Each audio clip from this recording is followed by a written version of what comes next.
okwogera ne Katonda buli ku makya y'ensula ennamu ekulukutira mu bulamu bwaffe ne tufuna amaanyi agatuyamba okuyita mu lunaku lwonna. Funa amaanyi nga tonnafuluma nnyumba yo. Omulabi waffe omulungi, nyongera okwanirizaako wano ku Caribbean TV mu pulogulaamu yaffe ensulo ey'enkya, nga nkwebaza okutuninga buli ku makya n'ozuukuka n'osalawo okuba ng'otambula wamu naffe era ng'oyiga wamu naffe. Twebaza Mukama nti asobodde okutuwa omukisa omulala okuba wano olunaku lwa leero, okuba nga tumuweereza n'okubaako ebirala bye tukwasaako emikono gyaffe.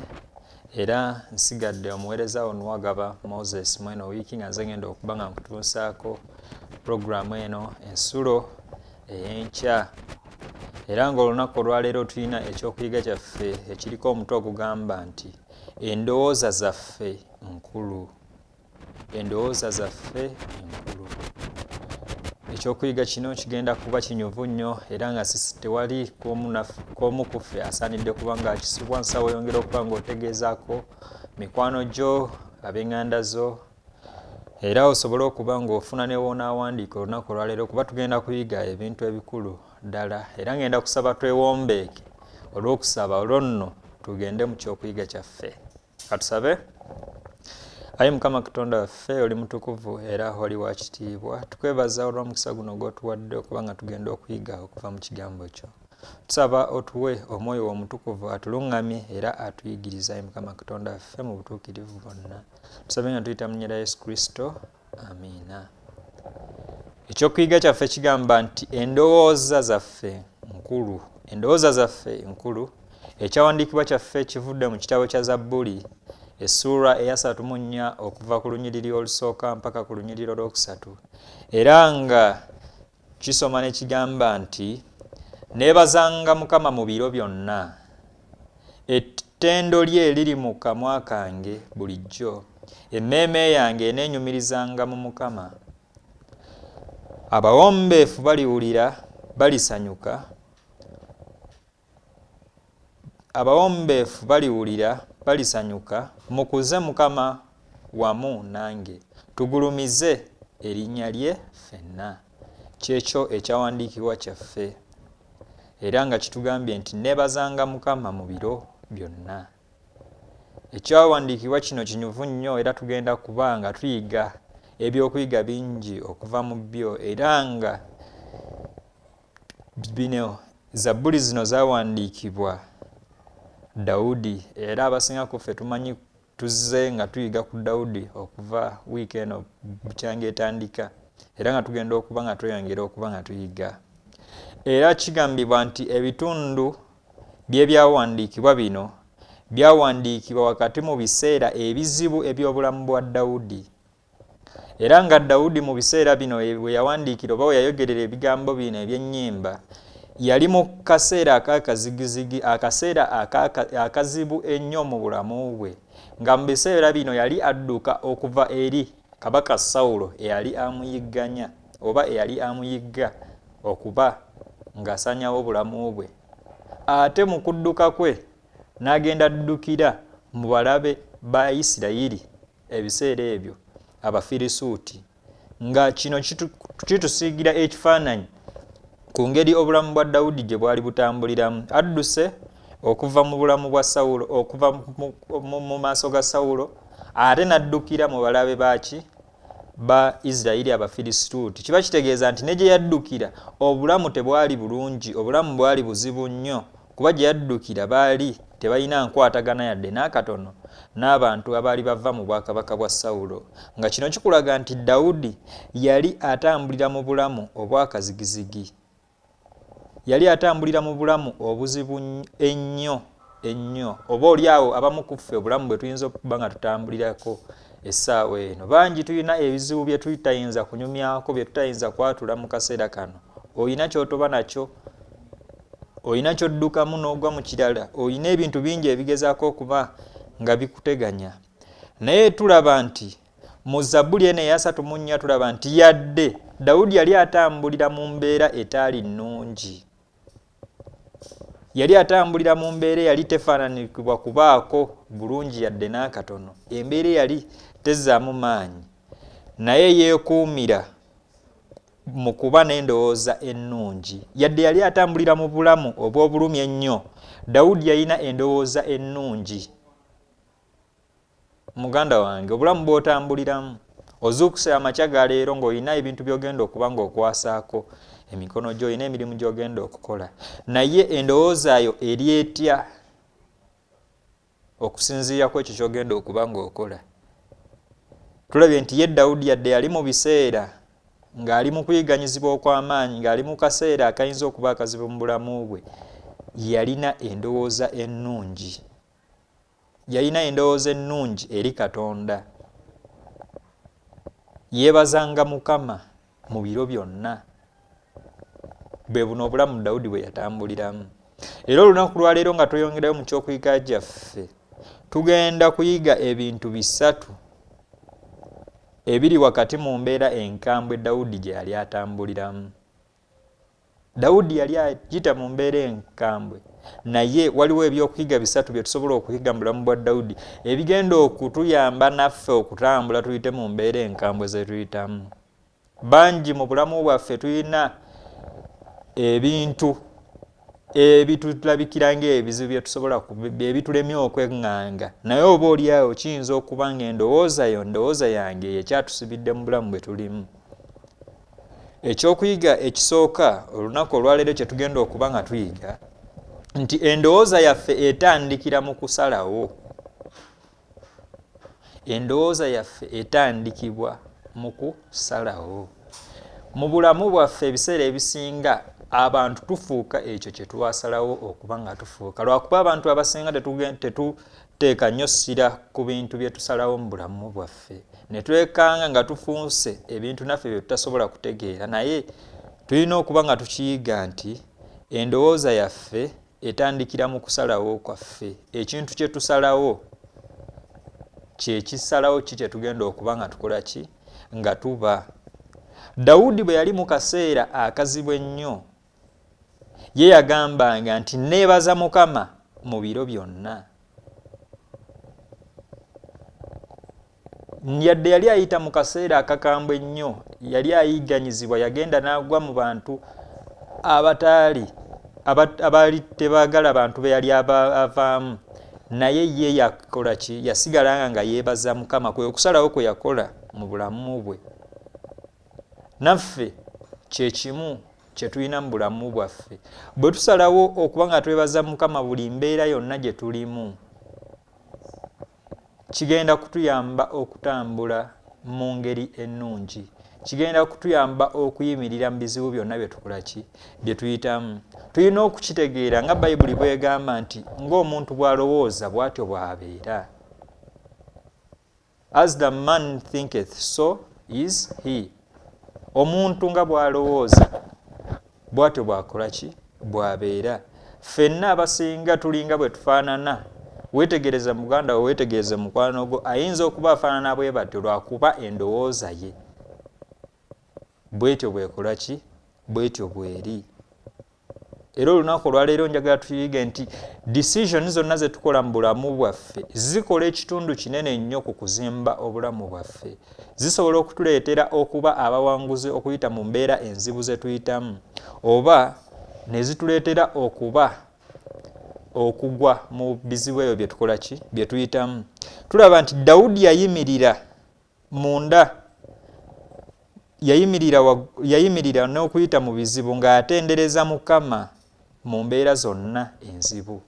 Naffe okuyita mu mbeera enzibu ze tuyitamu, oyinza okuba oli awo abaana bano bakaddayo ku masomero nga oba beetegeka okuba nga baddayo ku ssomero nga gwe ssente tonnabanga okuzifuna, naye ng'olabira ddala obulamu tebukola ki?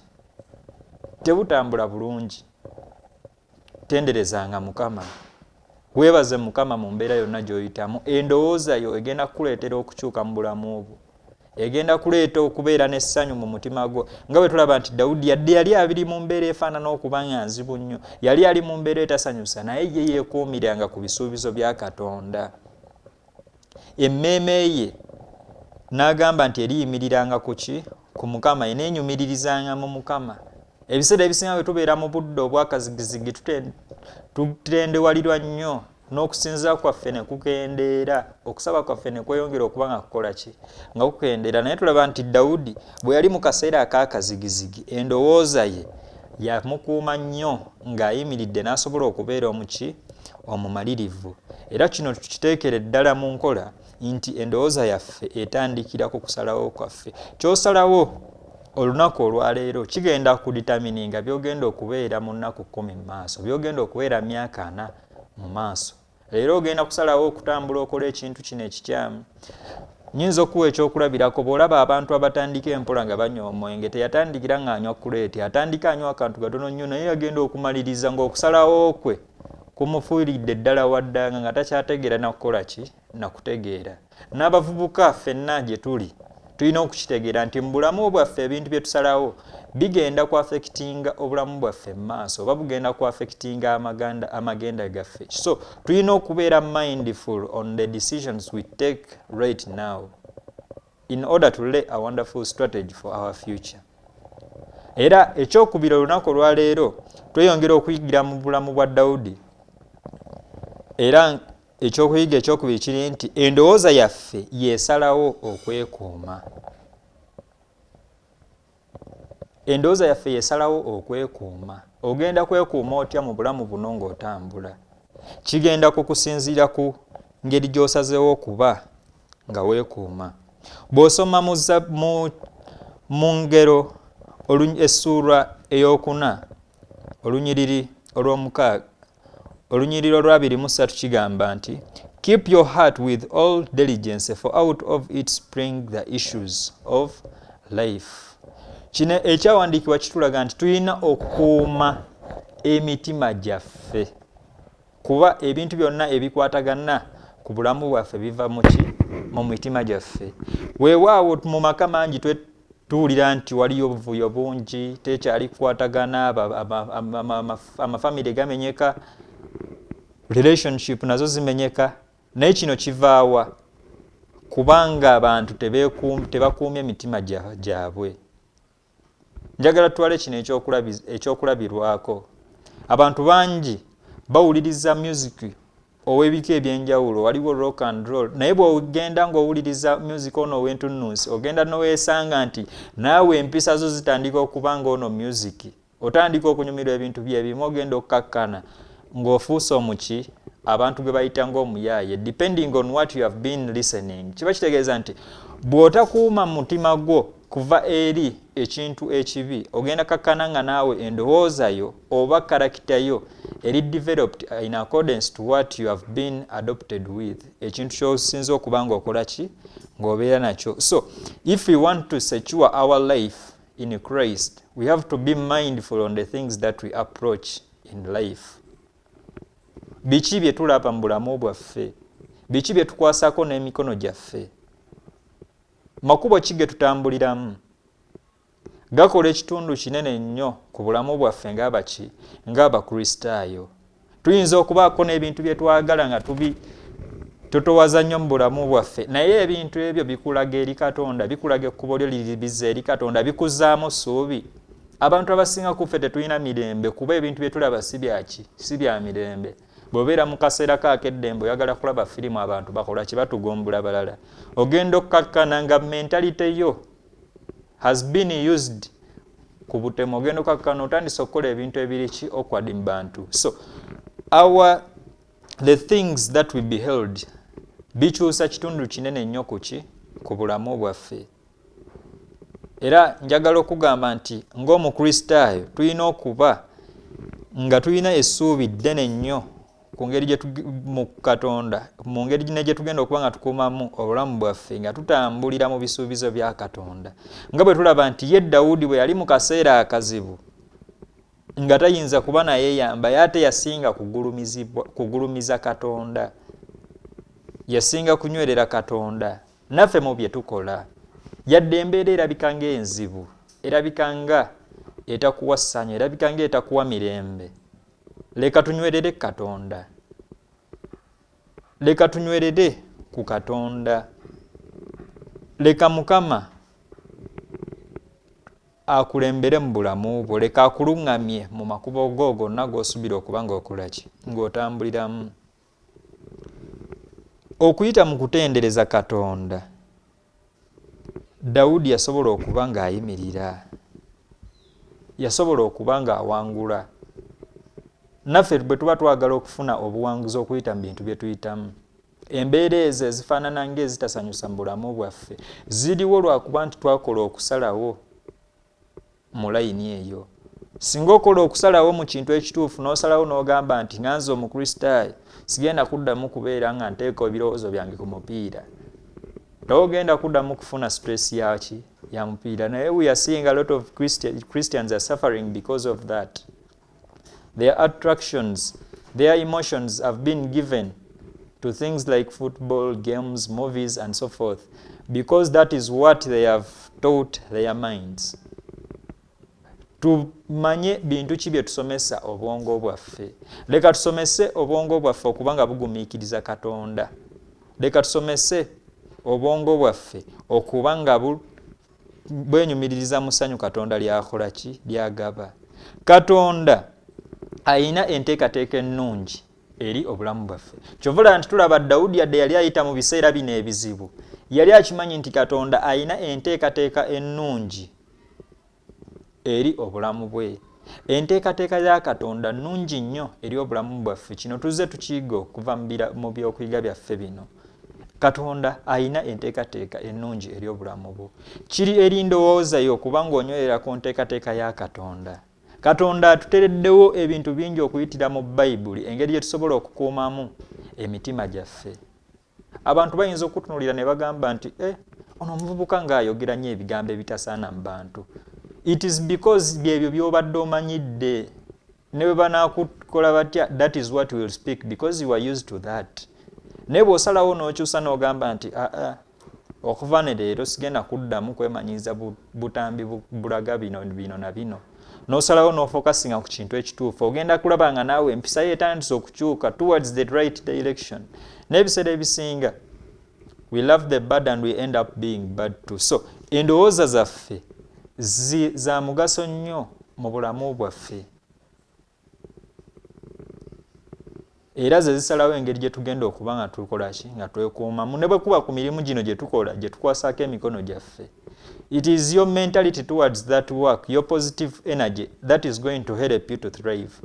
N'ekyo kye kimu ne mu Bayibuli. We want to adopt and have the character like that of Christ. We want to purify our temples, knowing that our bodies are the temples of God. Naye bwe tutawaayo ndowooza zaffe kubeera fixed ku ebyo ebituufu, tugenda sigala nga tukyalwana entalo ezo.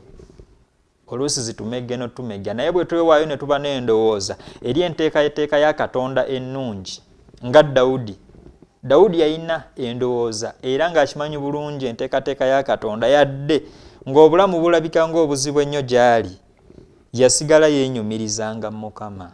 Leka tusigale nga twenyumiririza mu Mukama mu buli kimu kye tukola, yadde ebintu birabika ng'ebizibu. Leka tusigale nga tutendereza Katonda.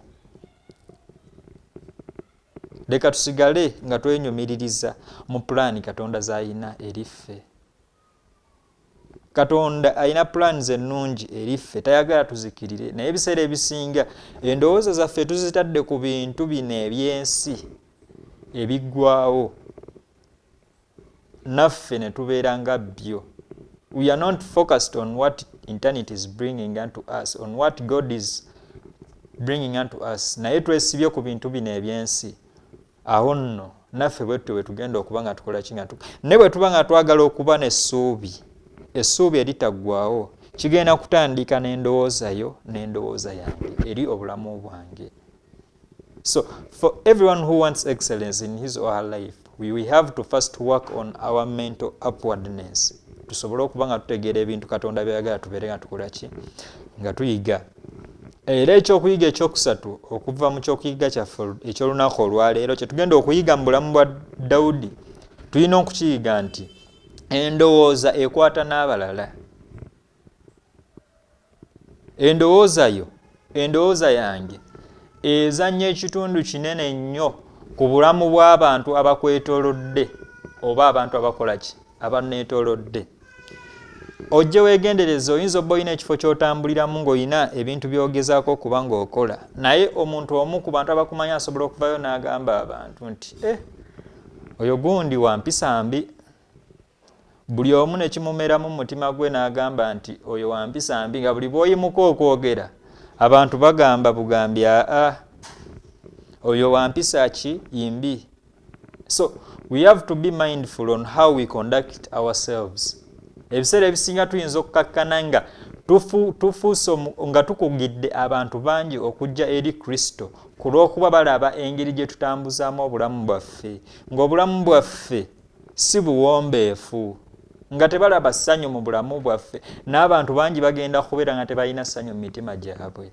Bwe weegendereza abantu b'osinga okutambula nabo ebiseera ebisinga otera okusanga nti balina karakita gye bakuadoptingako oba gye bagezaako okuba nga bakukopingako. So we should ensure that in everything that we do we uplift our brethren in the right path. Buli omu alina obusobozi obuinfluencing omuntu omulala. You can work towards someone's potential naye omulungamizza kugenda mu kkubo ki. Kyova olaba Dawudi okuyita mu Zabbuli eno eya 34 yayongera okuba ng'akakasa n'agamba nti abawombeefu baliwulira balisanyuka, endowooza zaffe zisigibwa abooluganda. Buli kyokola essaawa eno olina obulamu bw'omuntu bw'okisigamu. Bayinza okuba abaana bo, giyinza okuba mikwano gyo, bayinza okuba ab'eŋŋanda, wayinza okuba ku mulimu gw'okolerako ng'abantu bakulaba oli mu Kristaayo oli mu Adventist, Sabbiiti bw'etuuka gwasooka okubagamba nti bannaaye kino ne kino, naye nga tebalaba ssanyu mu mutima gwo, balaba ennyiike mu mutima gwo, balaba obutali bumativu mu mutima gwo. Olwo nno nabo ne bagamba nti obulamu buno obw'Ekikristaayo buyinza okuba nga bulamu si bwangu era ogenda okkakkana ng'okugidde abantu bangi okuba nga bayingira mu bwakabaka. Naye kye tulina okuyiga olunaku olwaleero nti abalala bangi bagenda kulabirira ku bulamu bwange oba ku bulamu bwo okuba nga babeerako kye bakola ekibayamba. Eyinza okuba mu bizinensi, biyinza okuba mu by'omwoyo oba mu ngeri yonna, buli field Katonda wakutadde. Just understand that you have a role to play towards helping someone's life. So let us be mindful in everything we be. Leka tusanyukire mu Katonda, leka twongere okugulumiza Katonda mu buli kimu kye tukola. N'abalala bayongere okulaba essuubi mu mitima gyaffe, nabo bayongere okuba nga bakola ki? Bagulumiza Katonda. Era omuwandiisi waffe atugambye nti abalala bajja kulaba engeri gye tutenderezaamu Mukama wadde nga tuli mu mbeera enzibu. Olwo nabo balyoke batendereze Mukama. Yadde oyita mu mbeera enzibu, yongera okuba ng'ogulumiza Katonda, yongera okuba ng'ossaamu erinnya lya Katonda ekitiibwa. Naye kati omuntu bw'akulaba ku mulimu eyo gy'okolera nga gwe bw'otuuka nga ssente tezikumala bulungi, you make an extension of 3 to 4 hours towards Sabbath time. You are not grounded on the principles. Nabo bajja kitwala ba compromising bakitegeere nti ebintu bya Katonda bwe bityo bwe bikola ki? Bwe biri. Leka Mukama atuyambe tusobole okubeera n'ebintu bino ebisatu bye tuyize olunaku olwaleero. Tuyige okumanya era tutegeere nti endowooza yaffe etandikira mu kusalawo kwaffe. Era tukitegeere bulungi nti okuyita mu ndowooza yaffe y'engeri yokka gye tusobola okukuuma obulamu bwaffe. Era buli omu alina okukitegeera nti engeri gye weeyisaamu n'engeri gy'oyogeramu kisinziira ku bintu by'olina ku mutima gwo. Bw'onaaba ng'omutima gwo gujjudde mirembe na kwagala, ogenda kufulumya mirembe na kwagala eri abantu b'obeera nabo. Ne bw'onaaba ojjudde bukyayi, ojjudde ebintu ebibyo, ojjudde ki, ogenda fulumya ebyo era abantu bangi tebagenda kwagala. Tebagenda kuba nga bakola ki? Nga bakwagala. Naye bw'onaabeera ne positive attitude, kigenda kuyamba okuba ng'obeerawo mu bulungi. Era ekisembayo kye tuyize olunaku olwaleero nti endowooza yaffe ekwata ne ku ki? Ne ku balala. Yadde tuyita mu mbeera ezirabika okuba ng'enzibu, leka twongere okuba nga tugulumiza Mukama. Era tugenda kuba nga tusaba olunaku olwaleero amakya gano naye leka enebeere essala yaffe buli omu tugambe nti Mukama nnyamba okulowoozanga ku bulungi bwo. Leka tulowoozenga ku bulungi bwa Mukama mu buli mbeera gye tukola ki gye tuyitamu. Era nyongera okukujjukiza tulina olukuŋŋaana lwaffe olw'enjiri olugenda mu maaso essenge bw'oba oyagala okubeera ekitundu ku dro ku ssaawa 12 tova ku 3BN TV, Avento Media application ne ku YouTube channel eya Avento Productions. Era abaagala okufuna zino app okubanga basobola okulaba buno obuweereza osobola okudownloadinga Avento Media app ku Play Store ne ku Apple Store if you use iOS. Era ngenda kusaba twewombeeke tusabe Mukama yongere okubanga atuyamba tusobole okufuna oba okulega ku bulungi bwe ne bwe tuba nga tuli mu biseera ebyakazigizigi. Katusabe. Ayi Mukama Katonda waffe oli mutukuvu era oli wa kitiibwa. Tukwebaza olw'omukisa guno gw'otuwadde. Mukama tusaba oyongere okubeera wamu naffe, oyongere okututambuza, oyongere okutukuuma newankubadde nga tutambulira mu mbeera ezirabika okuba ng'enzibu. Naye byonna tusaba otuyambe tusobole okuba nga tugulumiza erinnya lyo mu buli mbeera y'obulamu gye tuyitamu era na mu buli kintu kye tutambuliramu. Ayi Mukama Katonda waffe, leka abantu be tubeera nabo bayigire ku ffe, leka tubeere emikutu egy'omukisa eri abantu abalala. Ayi Mukama Katonda waffe, era nsaba owa omukisa buli kinnoomu agenda okubaako kyakola olunaku olwaleero, leka buli kimu kirabe omukisa, bangi bayongere okuba nga bajulira erinnya lya Mukama Katonda waffe. Era byonna tusaba otuwa Omwoyo Omutukuvu atuluŋŋamye era buli kimu tukikole okusinziira ku kwagalako kwe kusaba kwaffe nga tuyita mu nnyina Yesu Kristo. Amiina. Okwogera ne Katonda buli ku makya y'ensula ennamu ekulukutira mu bulamu bwaffe ne tufuna amaanyi agatuyamba okuyita mu lunaku lwonna. Funa amaanyi nga tonnafuluma nnyumba yo.